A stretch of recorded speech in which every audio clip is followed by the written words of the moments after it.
तो दांत कैसे साफ करें? दातुन से। दातुन है ना, पिपरिया में तो बहुत है। मैं अभी रास्ते में आया, इतने नीम के पेड़ हैं कि दातुन ही दातुन है यहाँ तो। आपको तो कोई कमी नहीं है, तो दातुन करो। दातुन ना मिले तो दंत मंजन करो। दंत मंजन भी फोकट वाला करो, खर्चा नहीं करना।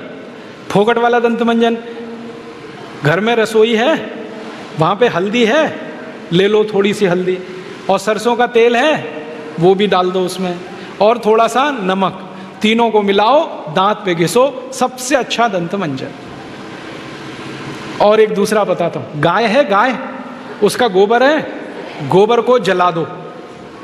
कैसे जलेगा? पहले सुखाओ उसको, छोटे कंडे बनाओ, फिर जला दो, तो राख निकलेगी।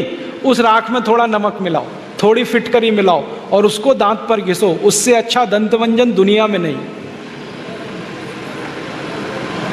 और एक तरीका बताता हूं, नींबू है ना, नींबू हम सब्जी में निचोड़ते हैं, अब छिलका बच गया, इसको फेंकना नहीं, छिलके को उलट दो, अंदर का हिस्सा बाहर निकाल दो, उस पर नमक रगड़ के ऐसे ऐसे दांतों पे घिसो, दांत एकदम साफ।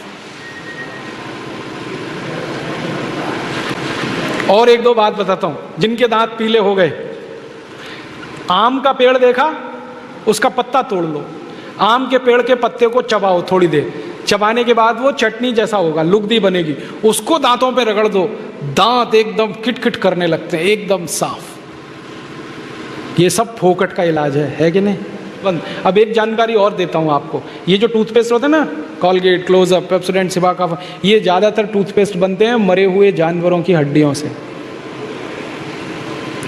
हमारे देश में हजारों कत्ल खाने चलते हैं, वहाँ गाय बैल भैंस को काटते हैं, उनका मांस बाजार में बिकता है, उन जानवरों की हड्डियों को टूथपेस्ट बनाने वाली कंपनियां खरीदती हैं, हड्डियों को धूप में सुखाते हैं, बोन क्रशर में डालकर पाउडर बनाते हैं, फिर उसी से पेस्ट बनता है, फिर उसी को हम मुंह में लगाते हैं रोज सवेरे ही सवेरे। और जिस दिन उपवास होता है तो जरूर भगवान की पूजा करते हैं, सवेरे सवेरे हड्डियों का चूरा मुंह में लगाते हैं। अभी कैसे प्रसन्न होंगे भगवान बताओ? बंद कर दो ये सब, अच्छा नहीं, ठीक है? तो बहुत पैसा देश का बचेगा। मैंने एक दिन हिसाब निकाला कि पेस्ट बंद कर दें, ब्रश बंद कर दें, जो पैसे बचेंगे अगर उतने से ही दातुन खरीदने लगें, 50 पैसे की एक दातुन, तो 30 लाख लोगों को दातुन बेचने का रोजगार मिल जाएगा इस देश में। आप कभी बंबई जाना, बंबई के सब रेलवे स्टेशन में दातुन बिकता है, 1 रुपए का 2, 2 रुपए का 3। ये बंबई में हो सकता है तो पिपरिया में भी हो सकता है। अब बस करना ये पड़ेगा कि दातुन करनी है तो नीम का पेड़ लगाओ, बबूल का पेड़ लगाओ, दातुन तभी मिलेगी ना। तो पेड़ भी लगाओ, हर साल कम से कम एक है। आपका जन्मदिन आता है ना, उस दिन एक पेड़ लगाओ। हम जन्मदिन मनाते हैं आजकल कैसे? केक खरीद लाते हैं, फिर मोमबत्ती लाते हैं, फिर केक के चारों तरफ लगाते हैं, फिर दिया सलाई से जलाते हैं, फिर उसी को फूंक मार मार के बुझाते हैं। क्या मूर्ख लोग हैं, उसको बुझाना था तो जलाया क्यों? हमारे घर में जलता हुआ दीपक तब बुझाते हैं जब किसी की मौत होती है। तो जन्मदिन हुआ कि मरण दिन? तो मत मनाओ। तो कैसे मनाएं जन्मदिन? एक पेड़ लगाओ उस दिन। और मैं तो ये कहूँगा, जितने जन्मदिन हो गए ना उतने पेड़ लगाओ। मान लीजिए 14 साल पूरे हो गए तो 14 पेड़ लगा दो।